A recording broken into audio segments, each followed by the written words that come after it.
Okay, so first off, welcome to the first of what I hope to be many Feel Good Fridays. It's just Kim and I here right now, and I did this on Zoom today. Have a little bit more of a gallery view and have some of you accountable so I can see that you actually are working out, and ask questions towards the end here if any of you are joining us. But today we're going to start in a seated position.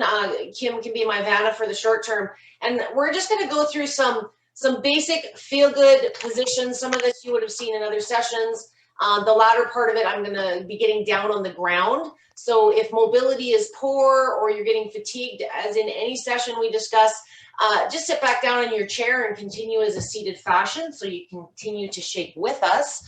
If you have the inability to get down on the ground, then you may want to sit in your chair for the latter part on a couple of these exercises. So just get your machine going at, if you are working with speeds or levels, somewhere in your mid speeds. If you're working with a higher frequency machine that outlines actual frequency, we want you in the 12 to 14 hertz range.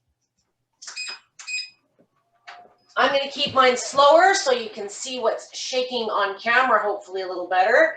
And we're just going to start with a couple of about 30 seconds. I want your feet, if you're not in any pain, about hip width apart. If you are dealing with pain, so bring the feet closer together if we're uncomfortable. Okay, and you just need to do this for about a 30-second period. You want to make sure your legs are straight up and down. I've covered that in previous sessions. And for an additional 30 seconds, I'd like to get a little bit of upper body movement going. So put your hands on your knees. If you want a little bit more intensity, a little bit more action, you can lean forward and connect those elbows to get more action into the neck and the shoulders.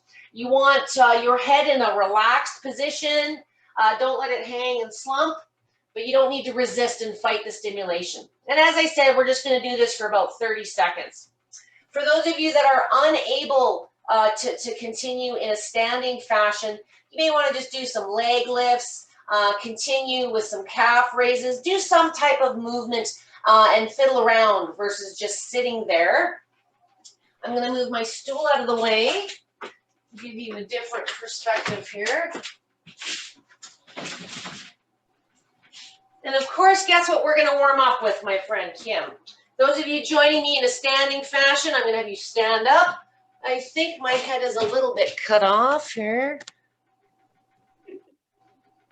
There. Okay.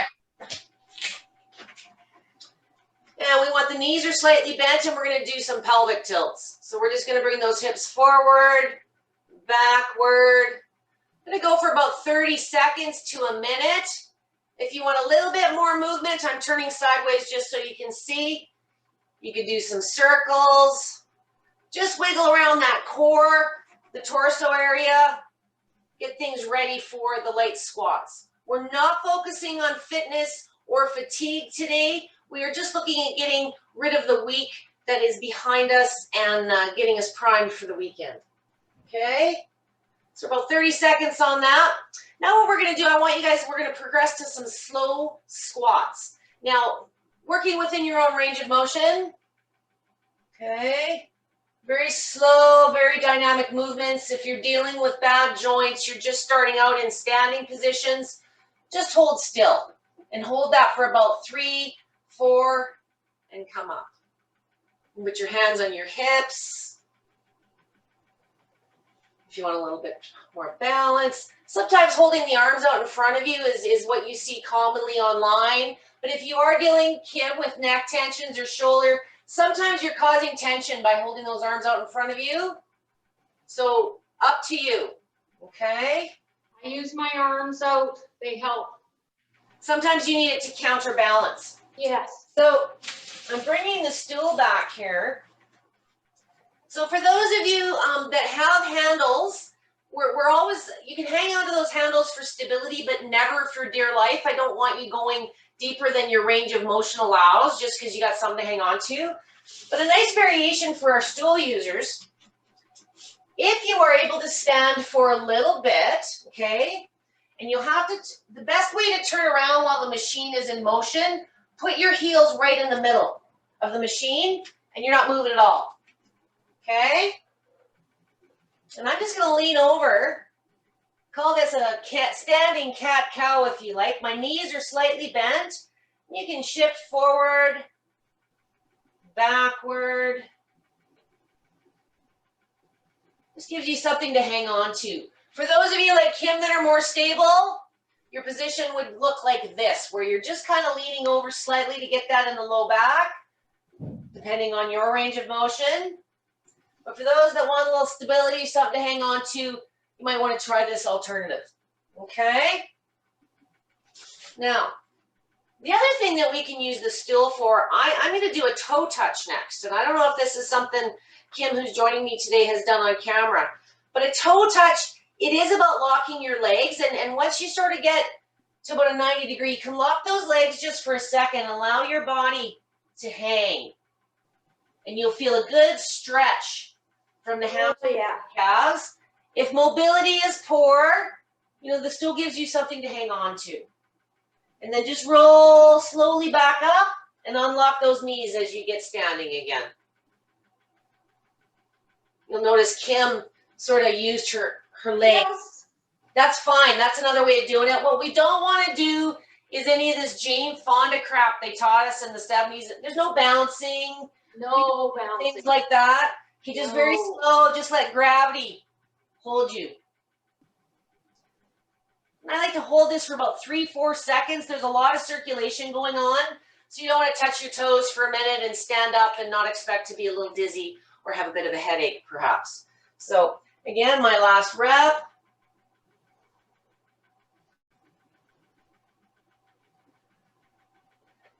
All right, I can totally tell I've been sitting too much already. Okay, so the next one we're gonna do, we're just gonna do some upper torso twists. And I'm gonna turn my machine sideways. And I'm working with a 7-foot ceiling here. So ideally, you could stretch your arms out above your head. Your knees are just bent. But what I do with my short ceiling is I kind of just cross my hands behind my head. And I want you just sort of turning. Stop center. Make sure you're breathing. You want to have a nice straight spine. I'll turn sideways so you can see what this looks like. Depending on your range of motion, if you can't get your arms up this high, if you have frozen shoulders or you're dealing with other issues, just get them up as high as you can. Okay? Try and get about a good 3, 4, maybe 5 rotations. Your range should improve a little bit while you're doing this. And try to turn more at the waist. It's not about your legs turning. It's about turning at the torso. Do you like that, Kim? Yeah, that's a better way. Yeah, I feel it more now. And you can stretch the arms out. Okay, helicopters. Yeah. I'm a little close to the wall. Yeah, that's easier, that one. So that's just a variation to get a little bit of movement in that upper body. You could do some of your shakes, whatever you want to do to get those arms going while you're just standing there. Okay, the very next one we're going to do, we're going to get down on the floor. Surprise, surprise.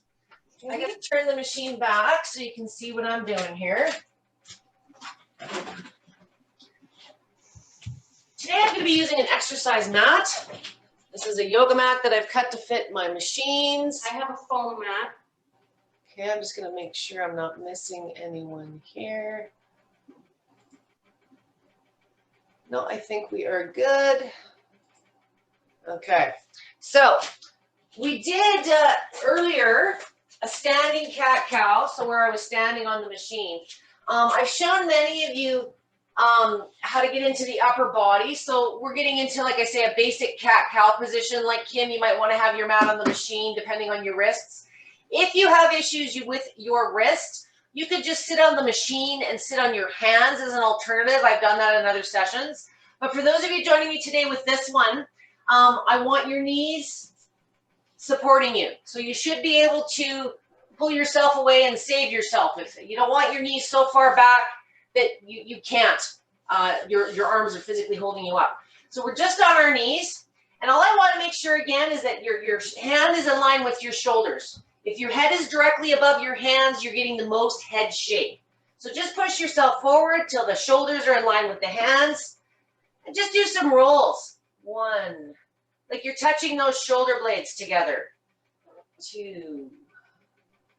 You know, roll forward, backward, whatever feels good. Just get some movement in those shoulders. We're still at those mid frequencies, 12 to 14 hertz. If your machine has 100 levels, you're going to be in the 50 to 60 range. If your machine has 50 levels, you're going to be in the 20 to 30 range, somewhere in the middle. Okay? Do that one for about 30 seconds to a minute. If you are a bit more fit and you want a little bit more core, a little bit more strength, you can back up those knees. But don't commit more body weight before you're ready. Now, the variation today, I want to pad up the machine. Depending on how far your machine is off the ground, you may need a block or something to prop yourself up. Kim and I are going to be okay on this model. Now, what I'm doing is I'm kneeling on the machine. So my feet are off, my kneecaps are just off, and I'm kneeling on the machine instead of standing on the machine. Now, you're going to feel those handles. You feel that? Yeah. It's just a different way of getting into the lower back. You know, instead of going through the legs, it's a little bit more direct. You can do anything that we just did on your knees here if this is comfortable for you. Okay, but what we're going to do from here is I want you, and we're padded on the machine because we are on our knees. I want you to come over, and you're going to feel this shake that low back in a very different way. So when you're standing, the machine is moving your hips in this fashion. When you're on all fours, it moves them in a different way and twists the spine in a different way. How does that feel, Kim? That feels actually pretty good. Now, It's depending a little on hard on the knees. I do have my foam mat, but it's a bit hard on the knees, so I just can't do it try long. coming a little further forward so the kneecaps are just off the edge. Okay. And see if that's better. Oh yeah, that's better. Okay? Yep, better. And then what I want you to do is sort of lean forward and backward. And Okay. you're going to feel it in different areas of the back. This is another really good one if you're constipated. Ha ha. Now, I do not expect you to have the range of motion, but for those of you, it might feel natural to do something like a stretch. Oh, wow. Okay, I'm going to try it. And you may need to get yourself propped up higher for that, but the sofa Oh, cushion yeah, that something. feels good. Oh. Now, just like when you're standing, if you want less intensity, bring those knees closer. If you want more action, widen the knees up. Okay? Just do this one. You don't really want to do this one on a fast speed. I think you'll find this one most effective in those mid ranges. And again, about 30 seconds to a minute. You're already down here. Okay. All right. And then the easiest way, Kim, to get up out of this one is just slide yourself back. Okay. Give yourself, put your toes there, and you, depending on you, but you might need to just give yourself a little bit of a breather there for a second if the blood flow got you a bit. I'm good, but it is working me. Do you like that one? I do. Again, range of motion is a gift. So if you're able to get down on the ground and take advantage of positions like that, great. It's never the getting down, it's the getting up that sometimes poses the bigger problem. I'll get the chair back for my security blanket. Perfect. And depending on you, you know, that would have been about 5 minutes total by the time we put all the positions together. If you feel a little stiff or, you know, you had to do some maneuvering to get up off the ground, you might want to, you know, just do another minute of standing or some pelvic tilts just to get rid of whatever rolling around on the floor has presented on you. So the one that I was doing on my knees last night or this morning, I was doing with Jennifer last night. We were speaking, she's been posting about her spinal concerns. And when you're standing on the machine, you know, we're kind of pivoting naturally in the pelvis and the low back. But when you're in a cat-cow position and on all fours like that, your spine is moving in this direction. So depending on how your tension is presenting itself, where those underlying deficiencies are lying, and the compensation piece that presents the tension and the pain, there's a bazillion ways to get into certain body parts. There's never going to be one perfect back move that's perfect for every person. That was just another variation if you've got the range of motion to get on the ground and give that a try to see as an alternative. And again, just a modified push-up turned around. There's a lot of different positions once you start experimenting with the athletic stuff, things like planks and push-ups. You can utilize the machine in a couple of ways. You can put your feet on the machine, your hands on the machine, and just rotate to get the stimulation into different areas. And look at her toe touch. You've gained some range there, Miss Kim, I think. Oh, I love the feeling of this one. Yeah, and notice Kim does it sideways on the platform, which is absolutely fine. The cool thing about an oscillating machine is, depending on how you are standing on the machine, you're going to get different movement. There's certain ways I wouldn't use it depending on the position.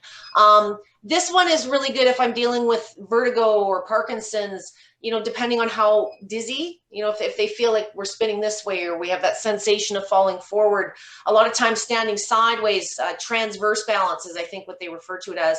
It mimics that falling forward and is maybe more real to how the deficiency is presenting itself. So when you get into some of the balance stuff and you feel stable on these machines, that pivotal side-to-side movement just has so many advantages. I love every kind of vibration movement, but there's lots of reasons I prefer this oscillating, not only being more comfortable, but you can utilize the planes of movement in different ways and control that intensity on the fly. That's the biggest thing based on how you're feeling. So very short session today. I think the biggest thing I'm hearing from some of the side conversations I've had is I just want something to follow. I want to get into. So I want to start working on a couple of sessions a week. I think we're going to go with a workout Wednesday and a feel good Friday. And it's not going to be me talking about benefits and going through a whole lot of stuff. It's just going to be a workout that you guys can follow and be accountable to me and make sure we're getting it done. So I hope things improve for you, Kim. And I hope the Zoom worked out for everybody. If there was an issue with getting in today, I didn't see any indication in comments or otherwise, but I will try this via Zoom going forward. So those of you that are able to join, hopefully we can all be on video. And when we get so populated and so busy that we can't, we'll figure out another message or another means of doing that. So thank you for those of you who will watch this later. And thank you, Kim, for joining me this afternoon. I hope you have a fabulous weekend. Thank you. Thanks so much. Have a great weekend.